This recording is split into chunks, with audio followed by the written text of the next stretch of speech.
হাদিসের মধ্যে আছে হযরত আব্দুল্লাহ ইবনে মাসউদ রাদিয়াল্লাহু তাআলা আনহু তিনি বলছেন যে একদিন নবীজি আমাকে বলছেন কোরআন শরীফ তেলাওয়াত করে শুনাইতে, নবীজিকে শুনাইতে।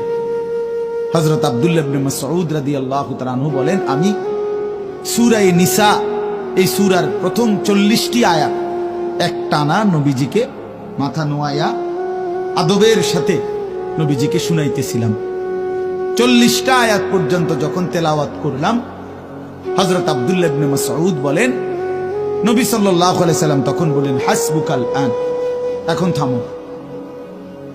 তো 40 আয়াত পরে যখন আমি থামলাম, হযরত আব্দুল্লাহ ইবনে মাসউদ বলেন, ফালতাফাত্তু ইলাইহি, আমি নবীজির দিকে চোখ তুলে তাকালাম, ফাইদা আইনাহু তাদরিফান, তিনি বলেন, আল্লাহর কসম আমি দেখতে পাইলাম আল্লাহ নবী সাল্লাল্লাহু আলাইহি সাল্লামের দুই চোখ দিয়ে অঝরে পানি ঝরছে।